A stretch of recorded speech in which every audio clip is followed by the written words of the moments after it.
All right, good morning. It's Saturday. It means we've got another live stream coming at you, and this week we have our friend JP with us. JP, how's it going? Pretty good, Chris. Thanks for having me. This Right is on. uh this is pretty fun.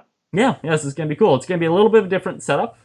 So for anyone tuning in who's watched previous streams, usually our shtick is kind of bring on an expert tyer who's been doing it for a long time. They'll run you through a few flaws, talk about.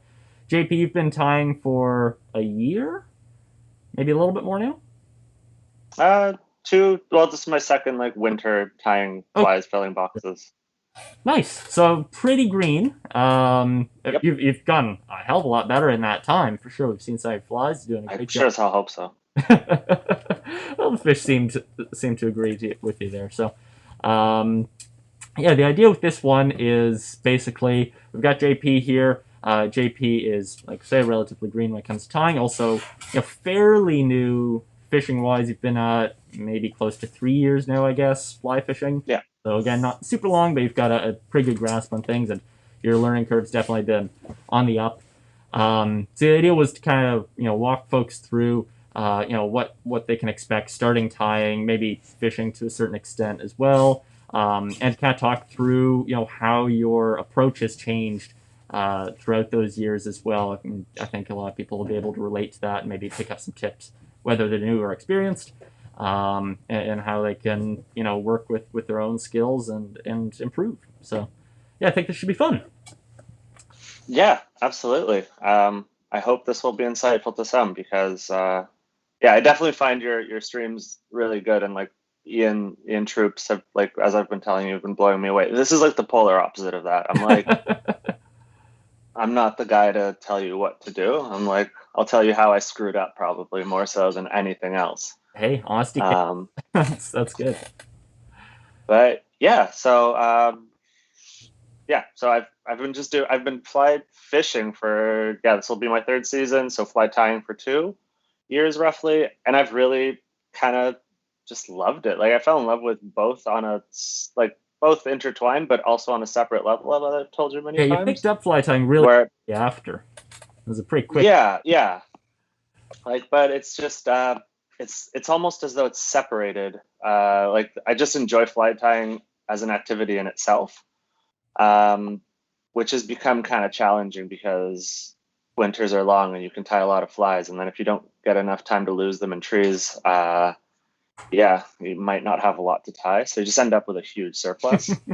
But thank God I didn't start tying or fly fishing alone, so I have friends who need flies.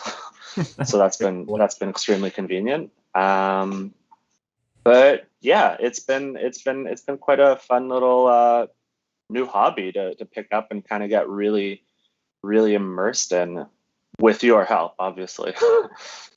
Could not have weeded through the amount of information that is available without the help of you guys and all that kind of stuff. Yeah. Well, we're happy. So That's without, right. we're happy to have been part of it and to continue. Yeah. Yeah, absolutely. So I guess with the fly tying, I guess just to give a bit of background on how it all began is I just got a pack of McFly foam and some stud hooks, or like some shrimp hooks, and was like, all right, if I get any joy out of this, then maybe I'll give it a shot. And yeah, I guess I kind of enjoyed it. And then the next phase was, all right, I'm gonna go to Chris and ask him, how do you tie a woolly bugger? And it snowballed from there quite quickly because I walked out with like all the components to a black woolly bugger, and kind of no idea how to use it in the water, because like I tied the eggs, like I'll be honest with you, I tied a bunch of them and I've never fished a single one of Oh, them, really? because I had no idea what they were for. I was like, okay, this looks like an easy fly, not a lot of materials, let's go. um, but the woolly buggers I did fish a lot and caught fish on, and I was like, oh cool, I tied this, I caught a fish, that is a satisfying feeling, let's do more of that. And yeah, so I worked out some of the kinks of what I'm doing wrong, which was almost everything while fishing. And long story short, ended up mostly Euro nymphing right now, on your advice. And the fly tying has really followed that same trajectory.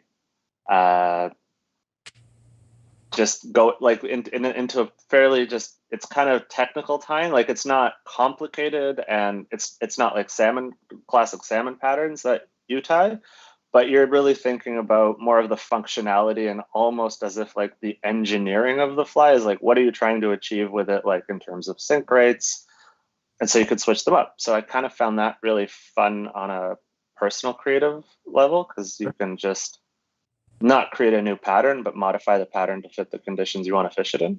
So I found that really cool, and I've just been kind of going along with that so far.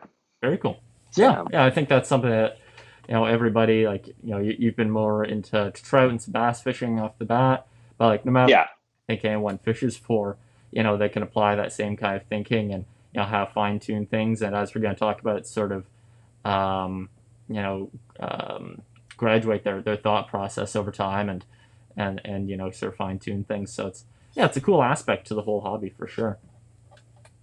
well, yeah, it's kind of like, it's really brought this, like I found an article or something online, because online is, as we were talking earlier, it's just like this, you walk, if you're a novice fly fisherman and you just like tie or fly tyer and you write fly tying, oh, fly fishing as well, like Jesus, like you go down a rabbit hole after a rabbit hole after a rabbit hole, and like you have no idea where you are at the end of it all. And when you're new to it, you end up being on you walk into the water and you're like standing there, you're like, okay, so what am I doing? Which direction am I fishing? What fly? Like you've got so much tippet on you that you have no idea which one to choose. And with fly tying, it kind of becomes very similar. It was like I read about a Protagon. Like it was one of the, like surprisingly, it was one of the first things I found. And I was like, what is this? What is going on here? And I tried to tie one, but I had no idea like what the difference between like sink rates weren't even something I considered. And like drifting a nymph, I was like, yeah, I'm sure I'll figure that out when I'm on the water. No idea what was going on. And then later on, it all started to make sense. And honestly, also to add to that, like a big impact on that was a friend and I decided, you know what, we should get a guide for a day, and we hired Graham Bristow from Perfect Drift. And it wasn't so much a guided day as it was just a lesson. And God, I think we got like so much better in one day of fishing. We just understood so much more. Graham was so wonderful. Even though I caught 0 fish on the day, because I decided to let him teach me how to Euro nymph using my own 6-weight, which right now I'm kind of like, that was a questionable decision. He offered me a Euro nymphing rod. Should have taken it. Sure. Maybe would have had 1 fish that day at least. Yeah. But I was cocky. I was like, nah, I can do this. Nope. Everyone getting started for sure. So yeah. So yeah, I'm thinking,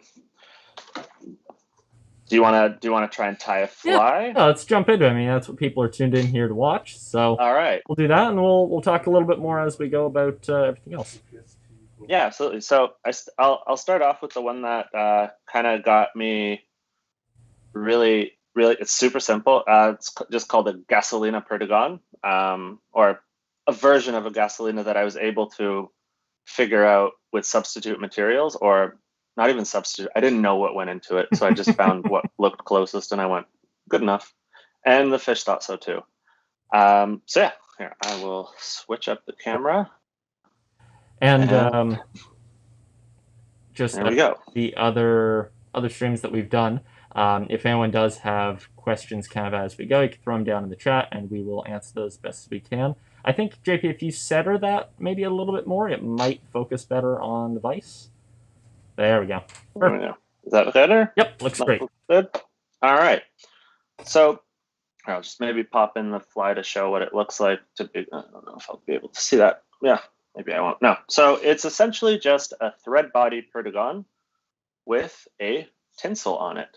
So I'm tying this on a Hannock 450 BL, doing a size 14. I usually tie these in a size 14 with a 3.5 mil bead. I do have some with 4 mil beads for faster water or that spring kind of runoff. And I have to say, even though they're huge beads and it seems really unruly, I fished well with them. Mm-hmm. I don't know why. I think it might be pure luck, but who knows? So yeah, so just gonna tie the bead off here. I'm also using 12-aught Vivus black thread.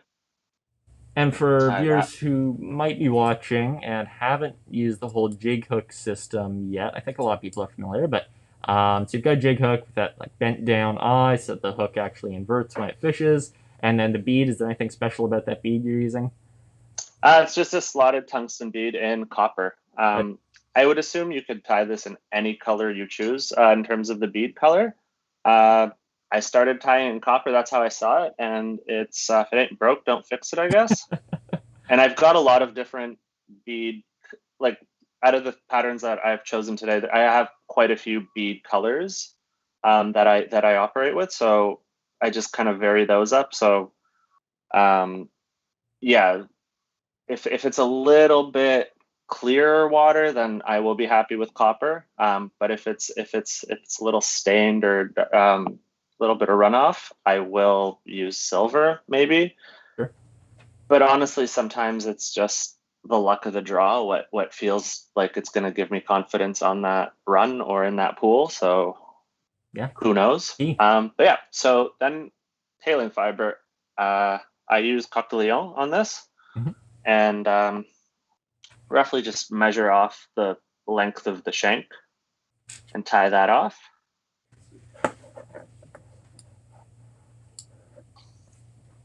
And the beauty of this is that you can still kind of adjust it once you've tied it in with just a few thread wraps. You can adjust that length just that little bit to get it to your liking. I've tied in roughly like 5 or 6 feathers. I don't think the fish notice whether it's 7, 8, or 4, but 5 or 6 usually ends up being fine for me. So we have that tied in. And clip the excess off. So is the light on here properly? Maybe I'll get some. Oh, that looks good. And then I'm going to cover the body of it with this Vivus tinsel in medium. It's just a pearl tinsel. And the beauty of it, actually, sorry, I'm going to add the body in, or the tinsel in, which will just cover the entire fly. And I guess the variation to this fly that I've tied a few things are just varying up the thread color as well. Because as I guess you know, this tinsel is translucent, and any color of thread will really kind of pop through it in a kind of nice way. So I've done this with yellow. I think I've done this with an orange. But this is by far the most popular pattern I've been fishing with this kind of variation. So just kind of building up a thread body, just to give it a little bit of shape, but also not too much to keep it nice and hydrodynamic. Because I remember that was your comment with the first ones I tied. You were like, "Oh, they're fat." So yeah, and I tie these on jigs, but I know that you tie them on regular hooks as well, right? Yeah, like on. It's something that we've talked about, like with Ian on his streams and stuff, and the Jig hooks definitely work. Like if I'm up, you're on a 14 there. I think if you're on a 14 or bigger, it doesn't really matter. But yeah, it's an option. If anyone's curious what we're talking about, we have some other videos on Protagons and nymphs on our site, and videos with Ian kind of explain it. But there's differing opinions. But basically, something that inverts like you have there is perfect.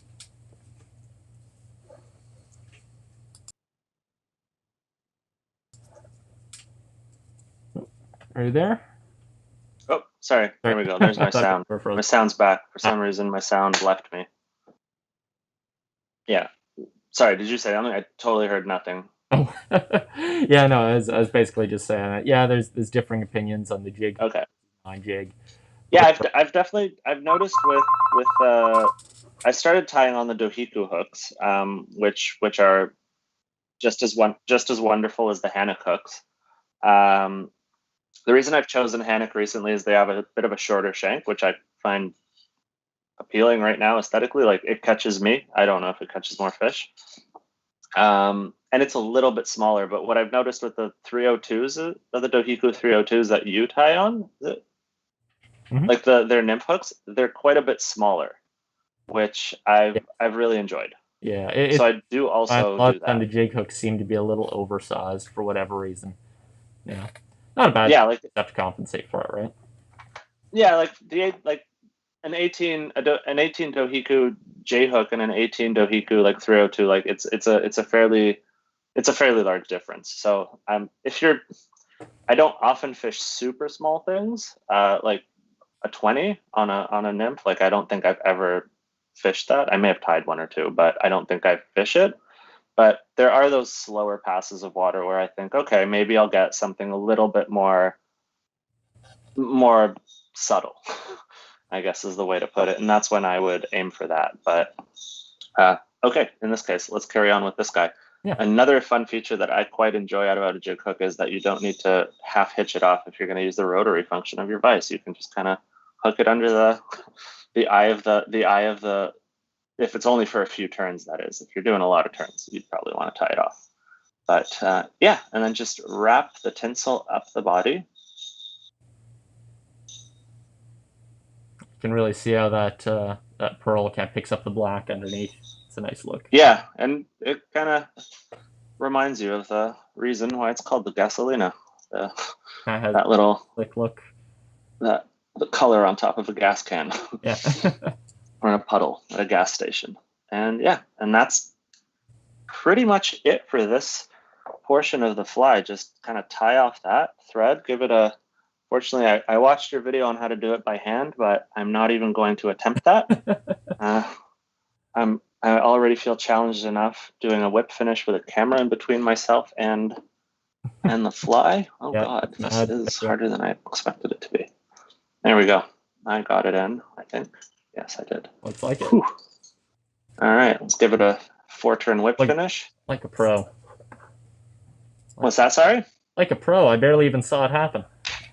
It's out of necessity. Like, I don't see my hands very well, so I'm trying to run it by muscle memory. I'm not. This is my first time using a camera in front of my vise.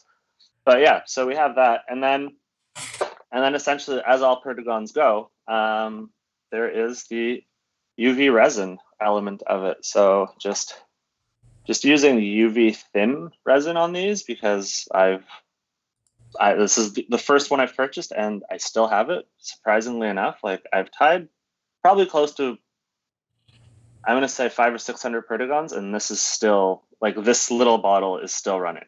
Yeah. I bought myself a backup bottle, haven't opened it yet. So apparently it's either I'm not using enough resin or it's very efficient. But I just give it a little layer on top and then spread it with the bodkin. Maybe add a little bit more resin there around the knot, just to make sure.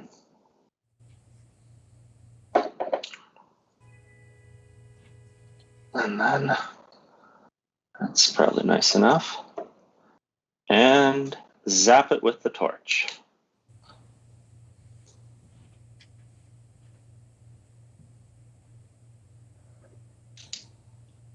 And I've always tied this with a wing case. And in this case, this has really expedited my process quite a bit, is the UV black, like just the black finish from Loon. When this came out last year or the year before, I was really happy because the nail polish version, like, as great as it was just kind of messy. Mm-hmm. And I always remember I'd like line up a bunch of them and have them all ready to put the nail polish on. I'd put it on and it looked great, and then I'd come back and it'd have all soaked in and just look all wrinkly and nasty. And I was like, damn it, I screwed up. Yeah, I know that. So this stuff I quite enjoy. It's quite the upgrade. Yeah. Colored resins. But I have also noticed that it helps to do this twice to get, especially with a slotted bead, because you'll get quite a bit of the UV resin going into the slot. And if you don't cure it properly, it'll just peel off on you. And then after a few fish, you find that the durability of the fly is just not there anymore as you expected. And these flies have that, like, honestly, I can't tell the ones. Sometimes I can't tell the ones that have caught 10 fish from the ones that have not even been in the water yet. So like they're fairly durable flies. Yeah, it's a great plus. And that is literally it. It's about as simple as it gets. Maybe next to an egg fly. What's that? It's about as simple as it gets. Maybe next to an egg fly. Yeah, I would say. Well, I've actually got a simpler fly in the mix, Okay. I believe, and it's hard to. No, maybe not. No, it's 2 types of thread. So yeah, that's actually it's going to be hardcore. But yeah, this is as simple as it gets, and it fishes. Like I don't really know what else to say about it. Yeah. Like it's such a great fly for a lot of different circumstances. One thing that I have noticed that I do with these flies, this is like, I've done it this year because what happens with some of these UV resins is they tend to matte over time a little bit and maybe kind of gum up. I don't know if that's due to the way I've been storing them or just their properties, but I do put a little bit of varnish, so it could be a head cement or whatnot on it, just to give it that kind of like glossy, harder finish on it, a little bit longer last. But it usually, I'll lose it in a tree before a fish destroy it, so it doesn't really matter in my case. Yeah, I just do it for self-satisfaction. Yeah, and that's a big point. I would think, again, is just that confidence factor. I know, like, you talk to almost any experienced angler, and they always go back to that, right? Like, they'll have, you ask 10 different anglers what their favorite flies, you'll get 10 different answers, but they all have confidence in them, no matter what they are. So. Yeah, that's kind of what it is, because I'll be at the Vice one day and I'll be tying something and I'm like, oh, this is great. This is going to be like, this is the next great thing. This is going to catch it. Like, whether it'll be something that whoever on YouTube convinced me is like the greatest fly they've ever fished with, or whether it was even going to you guys to just chat at the shop back in the day when being in a shop was a thing. And I'll leave all like jonesed up and like, yeah, I'm gonna fish this. It's like the greatest thing. And then the moment I get to the stream and I'm tying on a fly, my hand just really gravitates towards the thing that caught the last fish that kind of suits the circumstances. I'm like, no, all right, I know that new flashy thing is awesome, but at the same time, we've got this wonderful device. So yeah, so this one's done really well on like the credit and the surrounding rivers, creeks, streams, all of that. So I mean, all of my flies have essentially mostly done that, and the Grand, but it's mostly that. So this one's really good. And yeah, so this pattern, I've seen it in multiple places online, because I think it's a Spanish pattern originally, or oh god, I don't know. It's really hard to say who invented, if anyone even invented this.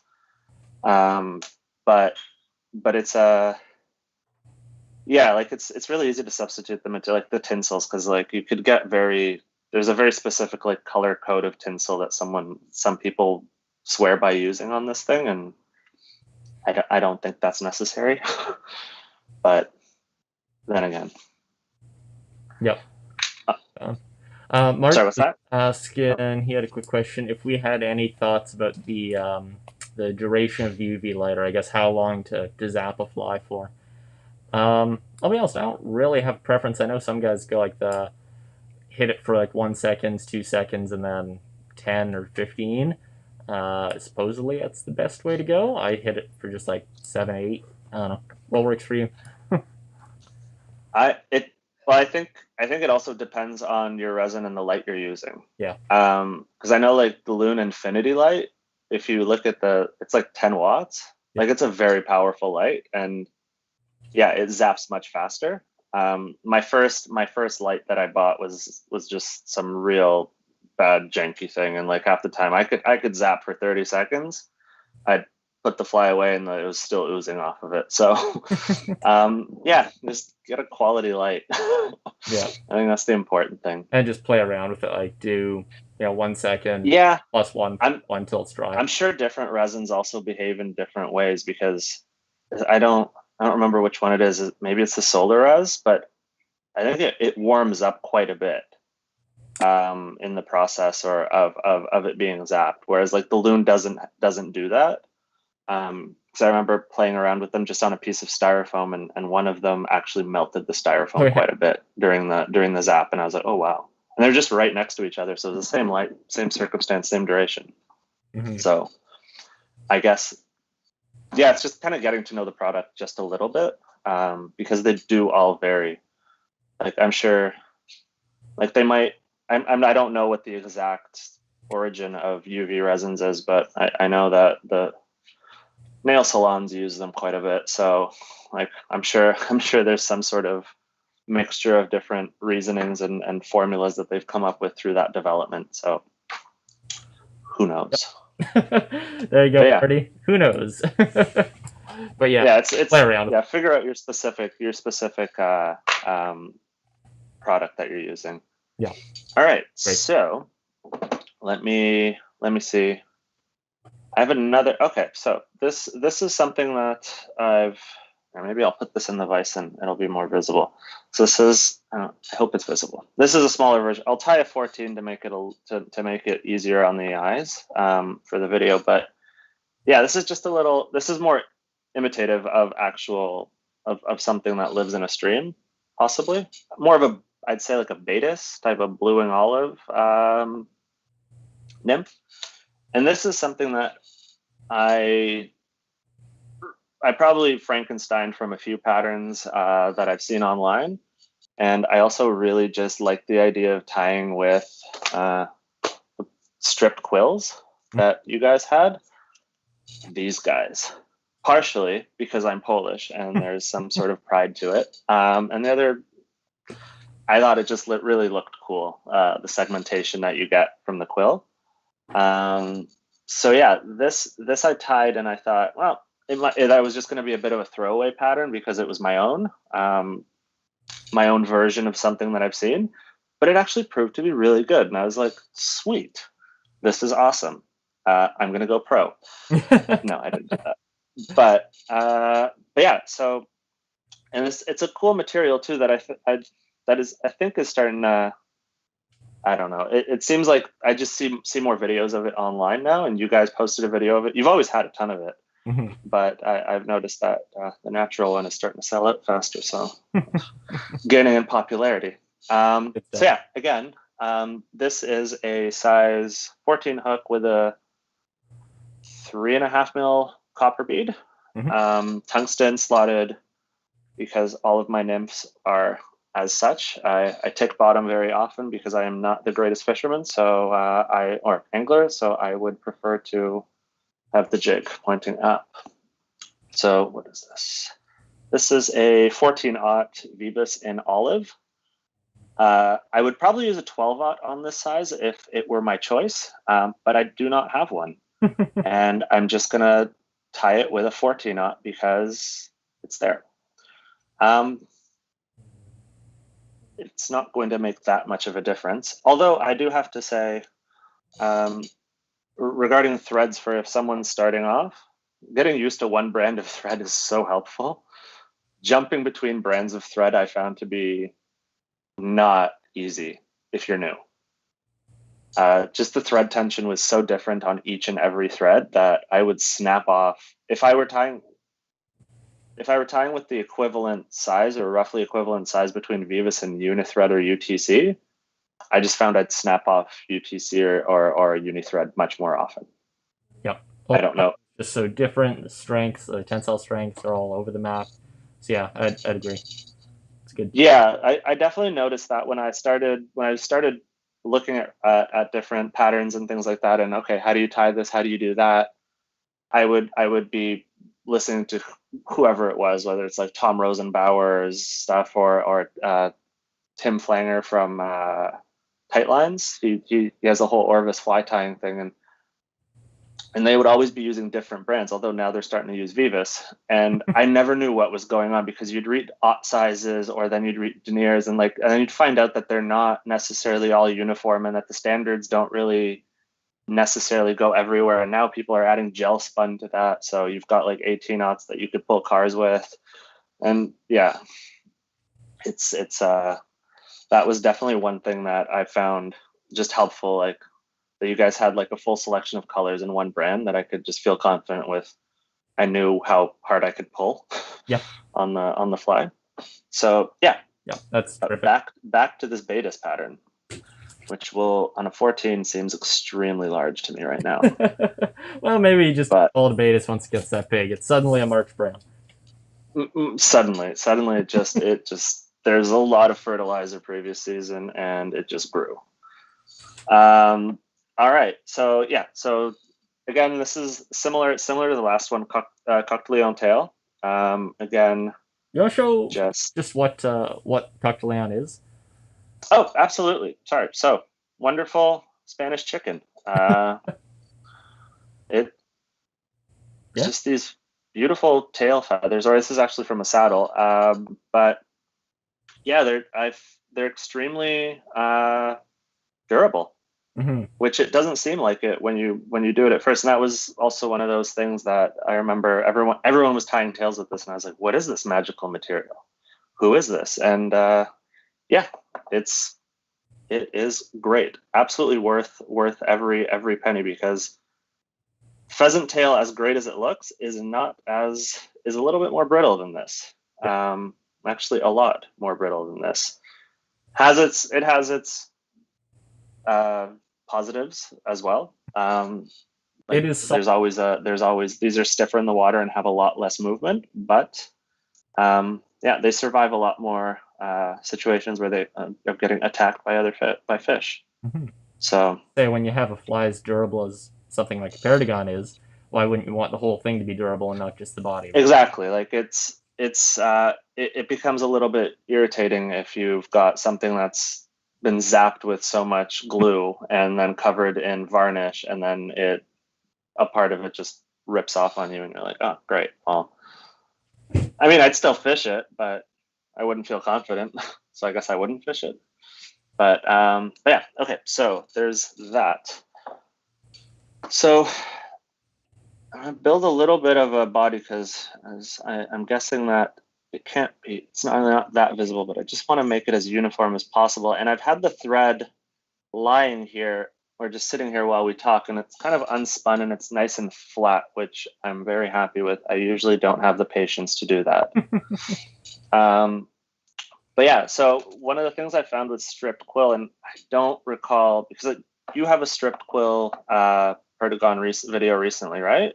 Yeah, it came out a couple days ago. You used glue on the thread base? No, I don't, because I varnish over. Okay. But if you're not, then I would. Yeah. Okay, cool. So I'm also not going to put glue on the thread base, because I've found, which might be a little bit more, it's more tedious, but if you're tying 12 flies, it's really just a tiny step. But one of the downsides I found with these stripped quills, which just look like so, is that they can split on you when you're putting them on smaller hooks, which is why I wouldn't be really against making this a bit of a bigger body right now, but I do like it when it's a little smaller, because there will be a collar on this fly.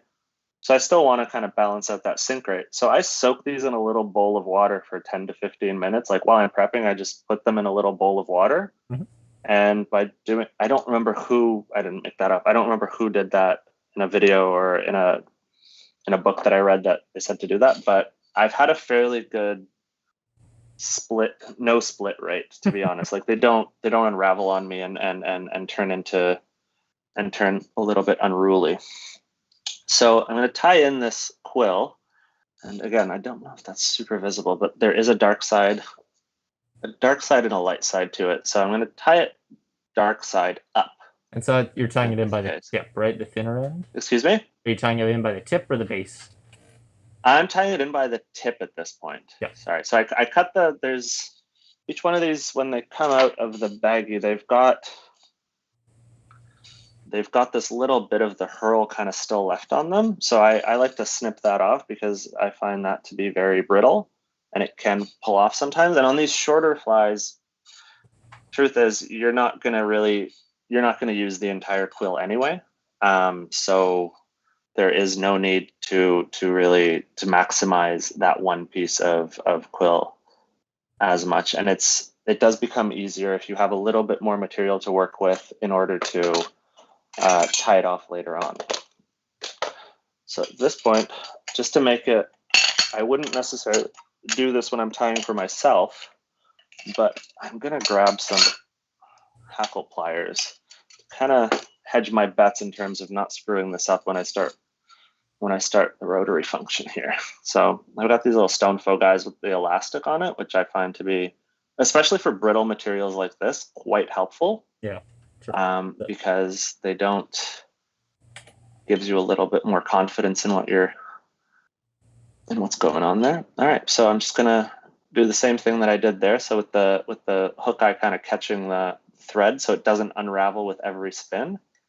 And I'm just gonna wind the peacock curl up slowly, creating those nice even segments that have that almost like that kind of sunburst look on each segment, where I guess just, it looks really, I don't know, it's really gorgeous. Like this one definitely catches the fisherman for me. Like I'm sure this could be done with a light, like a golden olive thread, or just a light olive thread and a brown thread segmenting it and then zap it, and I'm sure the fish would be like, looks the same to me. But I just really like this. I think it looks great and it gives me confidence. Again, so magic I'm just gonna tie that off quickly. Get another turn around the hurl and get rid of those pliers. And that is the first portion. And just cut the excess off right here. All right. Cool. If you don't mind, can you yeah, the camera's kind of focusing on the bobbin cradle in the back because it's in the center. Oh, move it. There we go.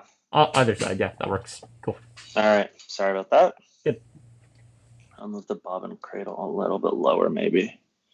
So kind of, oh, actually, I'll just move it out of the frame. There we go. That works. Okay, so at this point, this is the earlier question I had for you. Is I know a lot of people put the whatever super glue or varnish or cement under the top, under the thread to have it stick. I'm just going to go back to the trusty Loon clear finish and give it a little layer while the thread is still on. And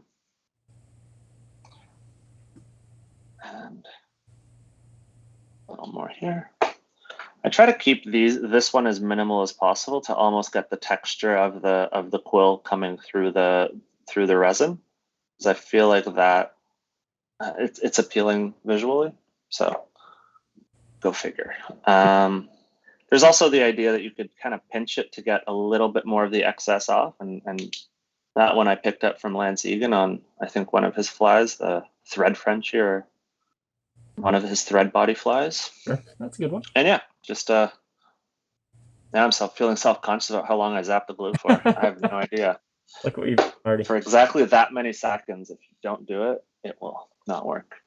And yeah, and now it's just time for the collar on the fly, which in this case is ice dub. And if I'm to be perfectly honest, I don't remember whether it is olive brown or just UV dark olive. Okay, so we'll either tie the original or a variation today. Birth something new. But I'm going to say it was probably UV dark olive, because it would not hurt to add a little bit of UV to this, just to give it make it a little bit more party. And yeah, and with the ice dub, that was, yeah, it's a pretty wonderful material, but it kind of blows your mind how little goes how long. And I've probably added too much as is. Always better to add more, as everyone's essentially said. A tying video, but yeah, just a little collar like that. And kapow. And that is essentially the fly. Okay. Do a whip finish on it. 1, 2, 3, 4. There we go. I guess I'll do one more just to make sure it doesn't fall apart. The other thing that I have kind of picked up that I guess due to the fact that it's a fly tying video that I've never done in my life, and I'm feeling I'm forgetting some stuff, is I do like to put a little bit of UV resin onto the whip finish sometimes, just to make that, and then zap that just to give it that extra level of protection, so I don't need to put a second a second whip finish on it. But I've kind of been straying away from that. Not exactly sure why. It could be your fault since you said you don't do it, and I was like, well, if he doesn't do it, then I shouldn't either. But I'm not sure if that's the reason. Fair enough. Whatever works for you. But yeah, that's that fly. And that this thing has, in smaller sizes, I don't think I have this in my box in a 14. I think I only have, look in my box right now. Yeah, I only carry this in a 16 with me. And even with a 2.5 mil bead, yeah, slower water is usually where I will drop this guy.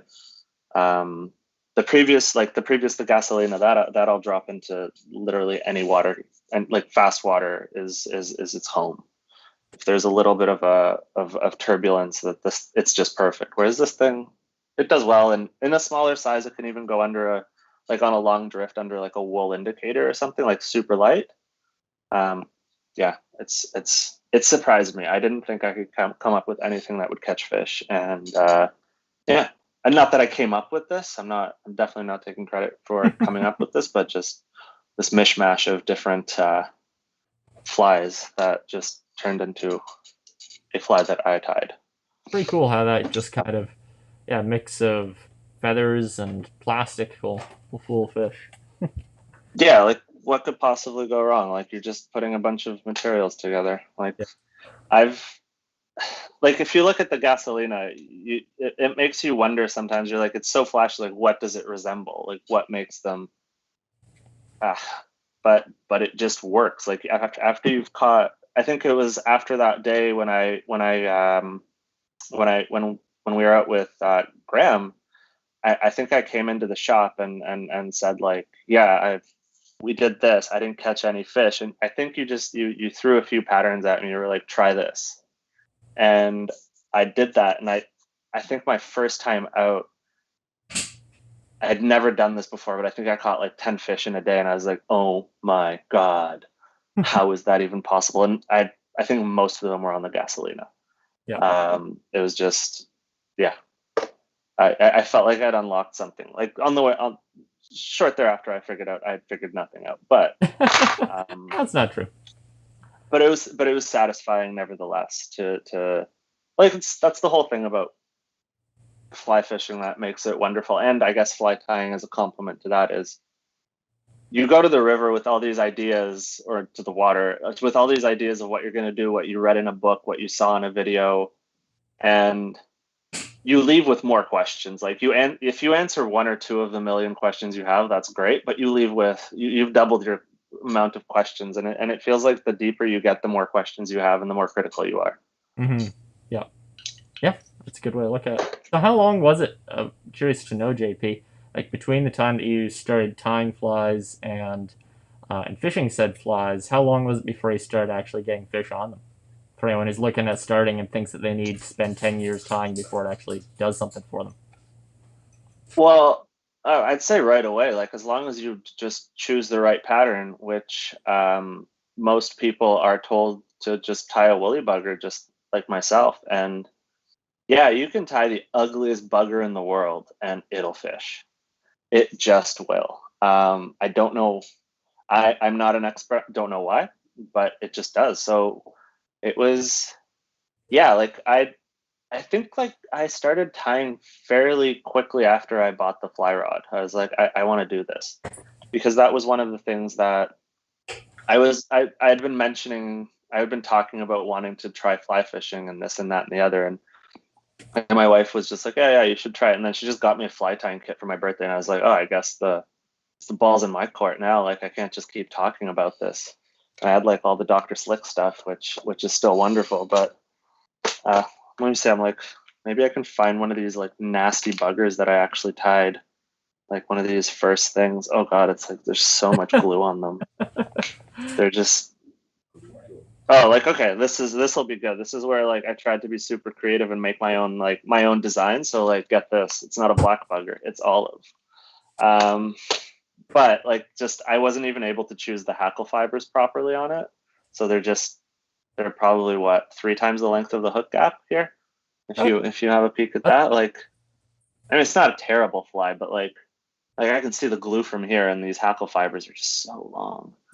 Jeez. So that was probably. looking back, you get so hypercritical of your own flies. But Oh, I've got a whole box of self hatred like that. Yeah, it's it's kind of funny to look back at some of them, mhm. but they all fish.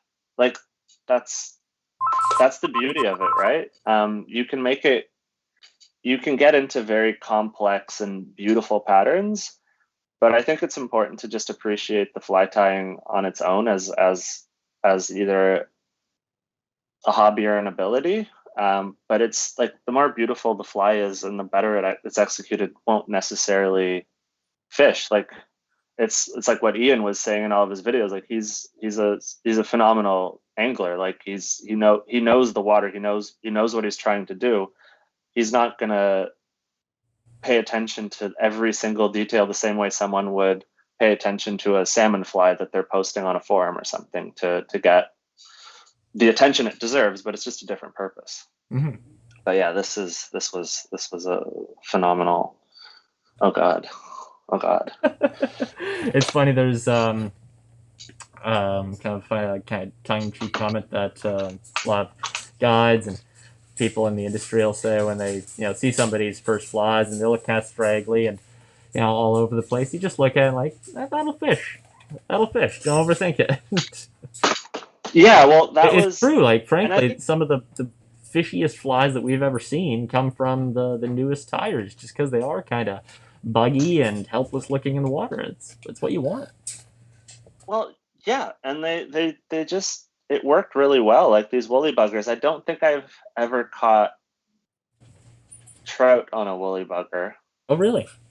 I don't. I'm trying to think. You probably just have. No, well, I fished the lower stretches of the credit mostly with all the flies that we started because I started fishing. It was starting to tail, like trout season locally was starting to tail off a little bit for the summer with the temperatures going up. So I was mostly on the credit Bronte 16 mile with my friend Chris, and we were just tossing like catching this like suckers and bass, and it was like the most fun ever. Like just it was such a great time. That's a great And confidence builder to go out. yeah, constantly trying to figure out how to get the giant carp to entice him to take like whatever we were throwing, but it never worked out. But I think in hindsight, it was probably good. We would have screwed it up somehow. Might have ended with a broken rod. Yeah, or like a shattered ego. I have no idea. One of the two was a guaranteed outcome. For sure. But yeah, and then so like a cool thing that I found recently, like with the whole Euro nymphing thing, I went down the whole. I think you guys carry the books like dynamic nymphing and well, the George Daniel books, We which actually, are we actually just don't have those at the moment. We do have Lance's new book, which is a good read on that. okay. Like I bought those to. They're extremely dense in terms of information for someone who's like A, new to fly fishing, and B, new to Euro nymphing. It's just like, oh god. So to find solace, I just went into the fly patterns and I was like, oh, that's so nice. I understand this a lot more than all this complex stuff about drifts, which later on, like I kind of through the season, I found I made my way through. But yeah, he George Daniel had a bunch of patterns and some of his were kind of this midway between imitative and just I guess and a Protagon. So like there's this one that I really liked that it's not an exact replica of his because again I think the book was a little bit older too, so some of the materials were not available anymore. Some materials stopped being materials that you would buy at a Michael's and started being materials you'd buy in a fly shop. So it kind of became this whole combination. But yeah, this is one of those. This is a pattern that I think I've caught my PB brook trout on, which I'm like super proud of with this thing because he did not want to take a squirmy, but he took this. I was like, yes. So I will give this a shot. Right on. And I just dropped it somewhere. Oh well. That's all right. Okie dokie. Let me have a peek at this. All right, and this one, surprise, surprise, has a Coq de Leon tail again. And again, but yeah, so it's again, it's a size 14 Hannock 450 BL. I'm just keeping it as simple as I can right now, with the 3.5 mil bead. All right, and yeah, and back to 12/aught Vivus black thread. Oh, it's a black, I guess it's like nickel or nickel finish on the bead or something like that. It's shiny black, I guess is the technical term. Cut the excess off because I do not have the courage to tear it off as I might on my own. I feel like if I pulled it, everything would fall apart. I'd move the vise, the camera, everything, and it's just a disaster. But yeah, all right, back to some Coq de Leon. Grab 3 or 4 fibers of that. And this is going to be a little bit of a combination, I guess, of Ian's last video of adding some CDC to it, which was a material that I was extremely, like, I think the material I was most intimidated by was CDC for some reason. You guys at the shop, I remember Gab would just wouldn't stop talking about how great it was. And I was like, I bought a bag of it and I had no idea what to do with it. Just looked at this $3 bag of CDC and was baffled by what fly do you tie with it. it just looks fluff. Was that, sorry? Oh, it's just a bag of fluff if you're looking at it for the first time, right? Yeah, it was but well, then it turned out that I had made, it was like the ultimate hedge because I bought a bag of natural CDC and then it was sold out for like the longest time. And I just felt like I had bought, I don't know, like an air-cooled Porsche before they became popular. So I was like, yes, I can sell this on eBay for twice the price. But yeah, but then I actually I got rid of this like confusion by just saying, okay, well, what do I tie with this stuff? What do I do? And I think you had just happened to tie a bunch of flies for a friend or someone, and you just showed me this bunch of I think you guys have it on the site now. It's called the Champions Caddis. Oh yeah. Or something. They're like a caddis with the CDC wing and glow bright tail and there was that, and then you also did a mayfly, I believe, like a thread body mayfly. Sure. Yep. And I was like, oh, okay, that works. I could try that. And yeah, that took the fear of CDC away from me. Don't know why I had it. Maybe that was I'm assuming it was irrational. But yeah, so this fly I've just tied in the Coq de Leon tail. Gonna give it a little bit nice and unspooling of the thread there, and got Vivus in small here. Same tinsel that I used on the other Protagon, but this one is small in size because I'm not covering the body of the fly. I'm just giving it a rib. And that will suffice. So here we are. I'll just tie that in like with everything else. Whoops.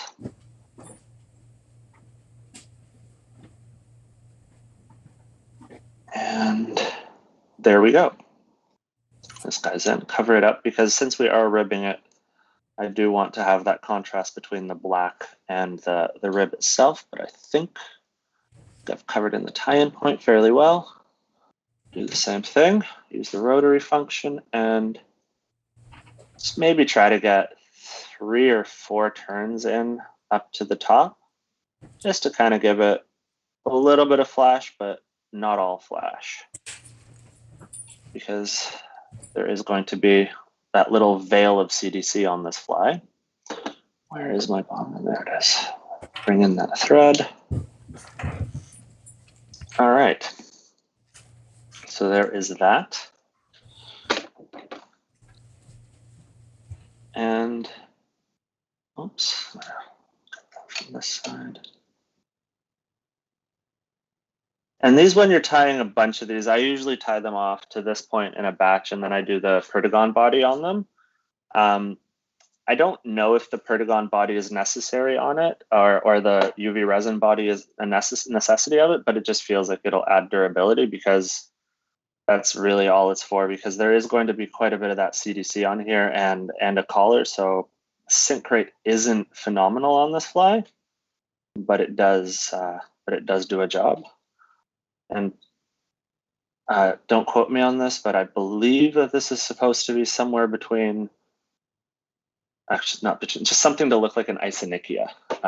So it can be a little bit longer as well, should someone want to tie this on like the Hannock J Hook, which has a longer shank. Like it can function in that regard. Let me just, where did I put that? So that's what this is supposed to look like. And again, I was really surprised that this worked for me, because it hadn't for a while, and I was starting to lose faith. And then it produced. I think some of it's just it's going back to the confidence thing, but we've got a very good friend who's a very accomplished steelhead angler, and for the longest time he had no confidence in a Hobo Space, one of the most productive steelhead flies ever, and he just couldn't do it. I realized one day that what he thought might have been happening was it was similar. He would get out to the river and he would reach for his favorite flies every time, and what it took was he just for like one whole fall, nothing but Hobo Space. He would just start the day tying that on, and so he would end up fishing on productive, good fishing days with the Hobo instead of reluctantly tying it on when nothing else was working, and then blaming the fly. So, yeah. Oh yeah, I've definitely, because I go on the river with way too many flies. There are way too many flies on my person when I go out for someone of my experience level and my knowledge, because I don't know why I'm changing it other than I just have a gut feeling. And it was kind of surprising to see when I looked at my box after the season was gone. I know I had added rows of the Gasolina, of another kind of more drab kind of amber fly that I have from you. I had to add rows of those flies because I was burning through them, losing them, hanging up. And there were other flies that looked just as good, and they just I never fished them. I never felt like it, and some of them were not like flies that I came up with by any means, or something like the Rainbow Warrior. I just, for some reason, it just didn't speak to me. Mm-hmm. And I know a lot of people love that fly, and it's a phenomenal fly, and just wasn't my jam. So yeah. Who knows? I'm sure there's something to it. All right, so with this fly, the next step is to add a CDC collar to it. In this case, I'm just going to use this little tiny feather, because you don't want it to be too heavy on the CDC. It's not supposed to go too crazy, but there's some nice length, and I'm only going to use one side of the feather in this case as well. Like these packs, I try to save some of these longer, more majestic feathers for dry flies like these guys. Although I don't use black on dry flies that often, but You bring that. I try to keep them for the nicer ones, as per the video that you guys had with Ian recently. Just go with that. But here I'll use the clip. Which could literally be any chip clip or the Stonefo one or whatnot. So that, or I know if you're more skilled, you just use your fingers. I've seen that, and I'm just like, geez, that does not work for me. And this is the part where, this I know I've told my friend who also started fishing around the same time, but ties a lot less. I'm gonna put the collar in by splitting the thread, which I know for many seems like a hard thing, and I guess it might seem that way, but you kind of get a hang of it. And it's another one of these circumstances where if you're a little bit patient and you just let the thread unspool on itself, you're fine. So in this case, I just kind of let that spin. But this is me tucking myself in between the camera here, so I'll move my entire self here. Get that Yeah, just flattening it over my nail, but it's so much easier once you've let the thread just do its thing and spin counterclockwise. Correct? Yes, counterclockwise to unspool, especially with the 12-aughts, and I think with the Vivus, it's the 6-aught that doesn't have that many strands in it, right? That one's what? That one's yeah. Yeah, they're pretty casual for splitting. So I have this thread loop open here like that, and I'm just putting the clip in and sliding the tips of the CDC feather in. Whoop. And that is sort of it. Just give it a little spin up, coil that up, and then, which is invisible here in the back, but I'm just holding the bobbin and the thread and spinning the bobbin clockwise to get a bit of a spin. And then I'm just going to transfer that spin up with my fingers to the CDC. And like by using this short feather, I'm not, oops, a little bit of the resin there, but that's not a drag. And I'll preen it back just a bit here to, there we go. And that is the collar, and it's in. So it just, in the water, this gives it a nice kind of bubbly kind of pocket almost, which just looks extremely cool. I would assume it looks natural to a fish, but I have not asked, so I do not know. And I'll finish it off with, again, ice dab on the collar. And I've used both UV black and peacock black on this one.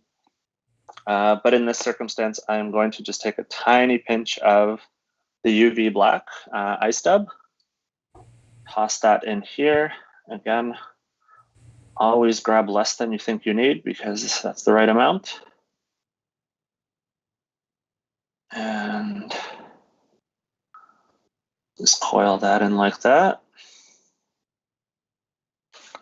And I'll do what I mentioned earlier about adding a little bit of resin to the thread, just to kind of describe what I meant.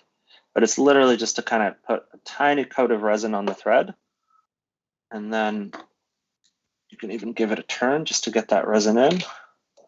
And then the cumbersome task of, there we go. Whoops. 1, 2, 3, 4.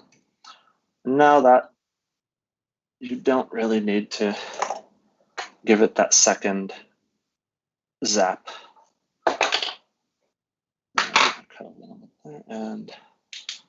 And I'll just seed that knot, and that's this, the Isonychia kind of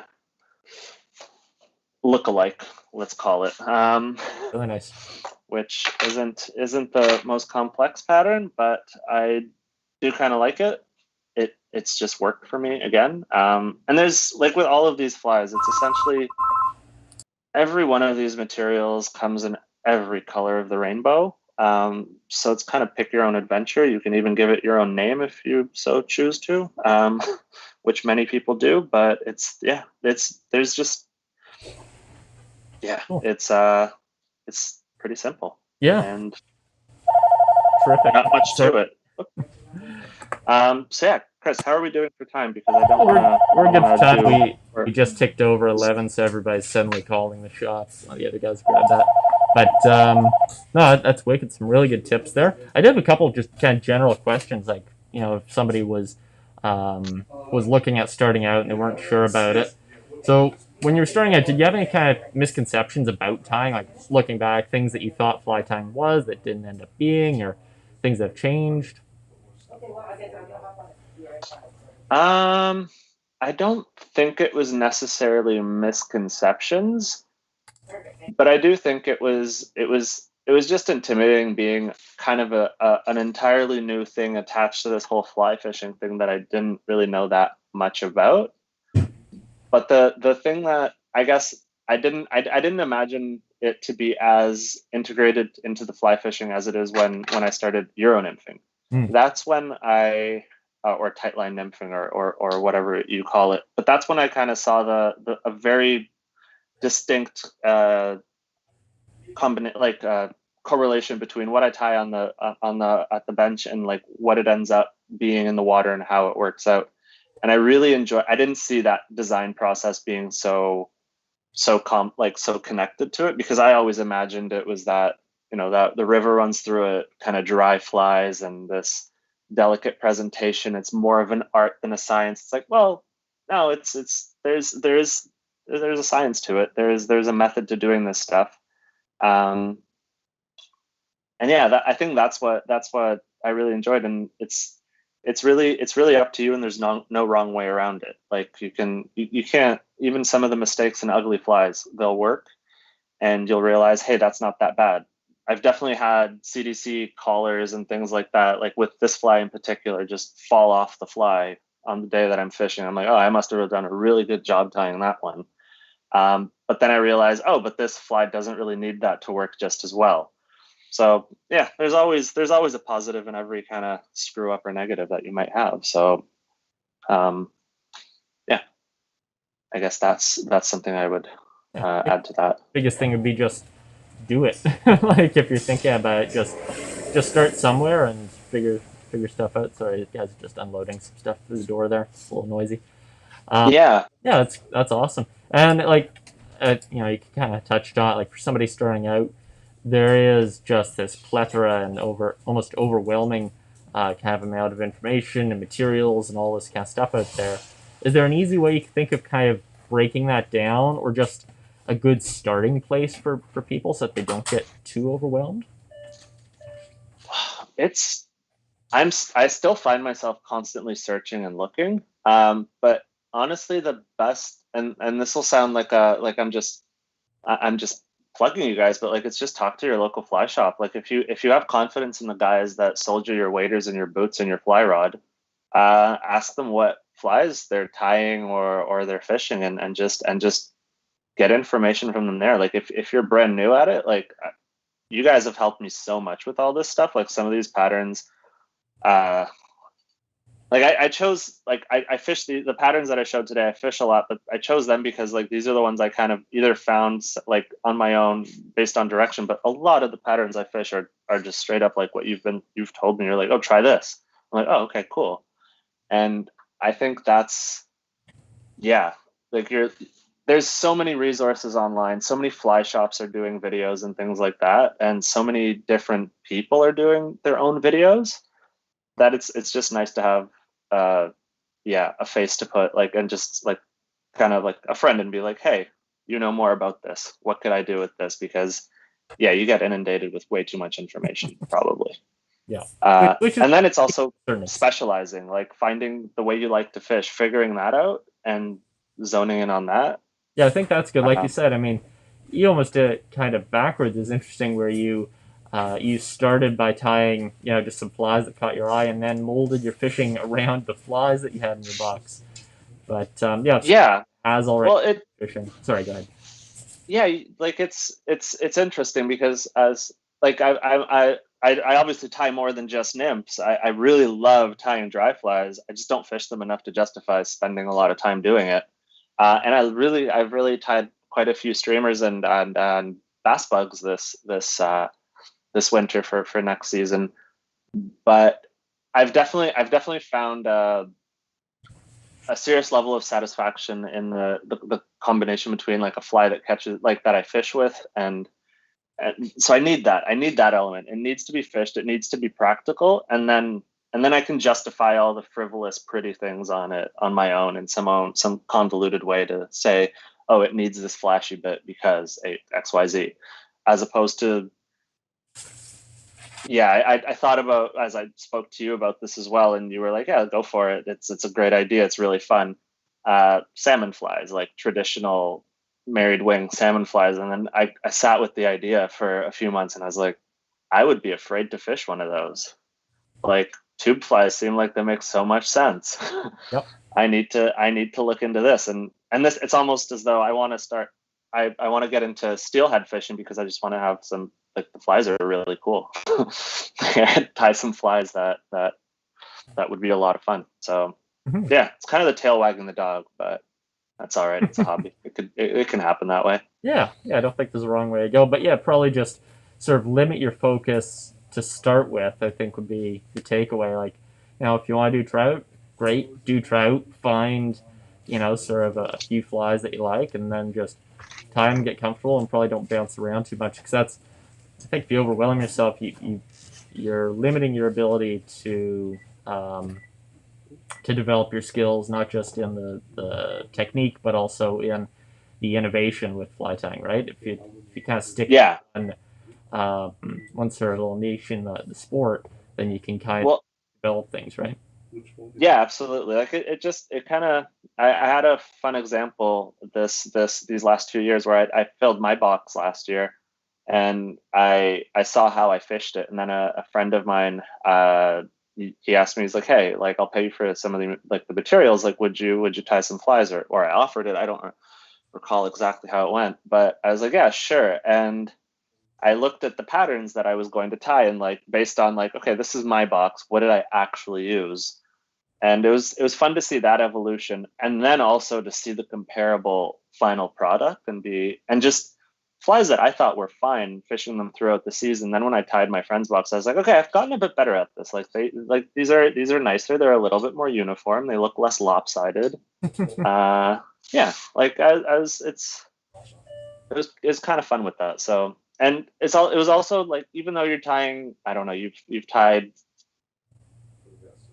24 Protagons or something like that into your box, like it's fun to sit down and be like, okay, well, let's make this fun by trying to make them as, like, just to get them really neat and nice. Like I've enjoyed challenging myself with that as well. So that's been a lot of fun, even though the not nice ones will fish probably just as well as the nice ones. So For sure. Yeah. Cool. Well, that's great. yeah, Really good takeaways for everyone, I think. I hope everyone enjoyed that. I hope it was helpful. Yeah, I imagine it was. Definitely here. Cool. So we've got. Thank you again, JP, for coming on, for doing this. It's a great way to start. No worries. It was awesome. Thanks for having me. Got a few more coming up. We have a few more slots to fill, actually, so there will be more dates announced in the near future. But at the moment, on March 4th, we've got Aldo, that's next Thursday, doing some quick and easy flies to tie, sort of back of your truck bed kind of stuff, last minute. And we've got Winston coming on to do some steelhead flies in a couple weeks' time as well. And we'll probably slip, as I say, a few more dates in there too. So lots of stuff to look forward to. In the meantime, if anyone has any questions for us or for JP, then please get a hold of us. You can contact us through the shop, and we'd love to talk to you about it. All right. Cool. Until then, we'll just be counting down our calendars to trout season. Sure you're there with us, JP. What's that? Sorry. Oh, I'm sure you'll be counting down the days till trout until then. Oh yeah, I've got a counter on my desktop. You're on my screen right now, so I can't. Wait, can I see it? No, but it's just over two. It's just under 2 months right now. Yep. Very good. All right. Well, enjoy your weekend, everyone, and we'll talk soon. All right. All right. Cheers.